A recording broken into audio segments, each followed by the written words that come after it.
Hi friends, welcome to Sri edutech channel. ఈరోజు 6వ తరగతి పాఠ్యాంశం అయినటువంటి స్నేహబంధం గురించి తెలుసుకుందాం. ఈ స్నేహబంధం అనేటువంటిది పరావస్తు చెన్నేశ్వర్ గారు రాయడం జరిగింది. ఈయన ఒక కాలం క్రీస్తు శకం 1806 నుంచి 1862. తల్లిదండ్రులు శ్రీనివాసాంబ వెంకటరంగాచార్యులు. జన్మస్థలం శ్రీ పేరంబదూరు, తమిళనాడు. రచనలు బాల వ్యాకరణం, సంస్కృతాంధ్రం, సుతాంధ్ర వ్యాకరణం, పద్యాంధ్ర వ్యాకరణం, విభక్తి బోధిని, అక్షరగుచ్చం, ఆంధ్రశబ్ద చింతామణి, ఆంధ్ర శబ్దానుశాసనం, శబ్దానులక్షణ సంగ్రహణం, నీతి చంద్రిక, నీతి సంగ్రహం, సుజన రంజని, సూరి ఆర్బత్నాథ్ ద్వారా ప్రదానం చేసినటువంటి బిరుదు. విశేషాలు: నీతి చంద్రిక మూలం విష్ణు శర్మ రాసిన పంచతంత్రం. గురువు రావిపాటి గురుమూర్తి శాస్త్రి.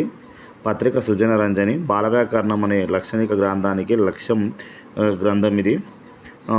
ప్రక్రియ కథా ప్రక్రియ: సంక్షిప్తత, ఏకాంశ వ్యగ్రత, నిర్భరత, స్వయం సమగ్రత, సంవాదం, చాతుర్యం, ప్రతిపద్య ప్రణవత మొదలైన లక్షణాలు గల కథ.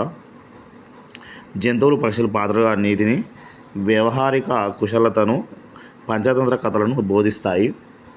ఈ స్నేహబంధంలో ఉన్నటువంటి పాఠ్యాంశ విశేషాలు చూసినట్లయితే ఇతివృత్తం నైతిక విలువలు, మిత్రలాభంలోని కొన్ని పాత్రలను తీసుకొని చేయడం జరిగింది. కాకి అనేటువంటి దాని పేరు లఘుపతనకం, ఎలుక అనేటువంటి హిరణ్యకం, తాబేలు అనేటువంటి మంతరకం, జింక అనేటువంటి చిత్రాంగదుడు, ఒలలో చిక్కుకున్నటువంటి చిత్రాంగం చూసింది లఘుపతనకం.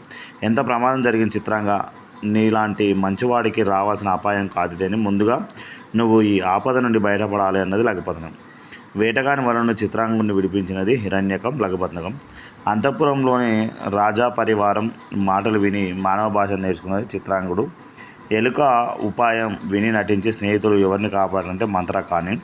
మంత్రకం అనేటువంటిది ఏంటంటే తాబేలు.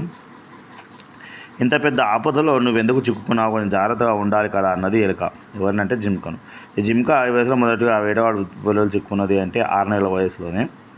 ఏం కొంప మునిగిపోయిందని వచ్చావు, మేము వస్తూనే ఉన్నాం కదా అని ఎలుక తాబేలుతో అన్నది. ఎలుక అనేటువంటిది హిరణ్యకం, మంతరకం అనేటువంటి తాబేలు.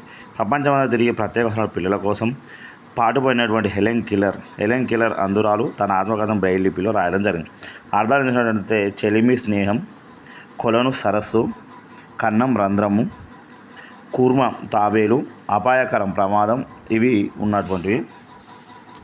భాషాంశాలు చూసినట్లయితే ఒక మాత్రకాలంలో ఉచ్చరించే వాటిని అస్వాలు అంటారు. అవి ఆ, ఈ, ఊ, రు, ఏ. మాత్ర అంటే కనురెప్ప కాలము. దీర్ఘాలంటే 2 మాత్రల కాలంలో ఉచ్చరించినటువంటి ఆ, ఈ, ఊ, రు, ఏ, ఐ, ఓ, ఔ అనేటువంటివి. కచట దబాలు అనేటువంటి పరుషాలు, గజట దబాలు అనేటువంటి సరళాలు. ఘ, ఘ, ఘ, ఖ, ఛ, ఝ, ర, ఢ, ధ, ఫ, భ అనేటువంటివి మహాప్రాణువర్గ వీకులు. ఝ, ఇని, అన, న, మా అనేటువంటి అన్నాసికాలు. యారావాలు అనేటువంటి అంతఃస్థలాలు. షే, ష, సహ అనేటువంటి ఊష్మాలు. రా అక్షరాన్ని ఆధునిక వ్యవహారిక భాషలో ఉపయోగించడం లేదు, దీనికి బదులుగా రాను వాడుతున్నారు. ఇంకా చ, జాలు కూడా వాడుకోలేవు, చ, జాలను వాడుతున్నారు.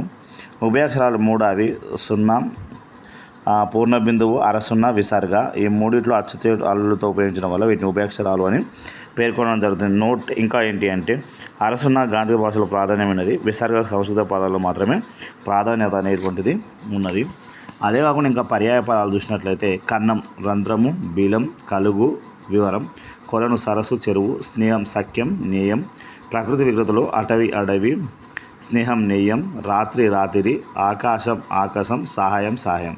ఇది మనకు 2వ పాఠ్యాంశంలో నుంచి ఈ స్నేహబంధం అనేటువంటి పాఠ్యాంశం గురించి తెలుసుకున్నాం. దీని యొక్క సూక్తి చూసినట్లయితే చెడు పనుల నుండి నివారిస్తాడు, మంచి పనులు ప్రోత్సహిస్తాడు, రహస్యాలను దాస్తాడు, సద్గుణాలను పెంపొందిస్తాడు, ధనము లేనప్పుడు సహాయం చేస్తాడు, ఆపదలు ఉన్నప్పుడు ఇవన్నీ మంచి మిత్రుని యొక్క లక్షణాలు అని సంస్కృతంలో ఉన్నటువంటి ఈ యొక్క సూక్తి. ఇంకా మరిన్ని వీడియోస్ కావాలనుకుంటే మన శ్రీ ఎడ్యుటెక్ ఛానల్ను లైక్ చేయండి, సబ్స్క్రైబ్ చేయండి, కామెంట్ చేయండి. మరి మన తొందరగా మన వీడియోస్ పొందడానికి అవకాశం ఉంటుంది. కృతజ్ఞతలు.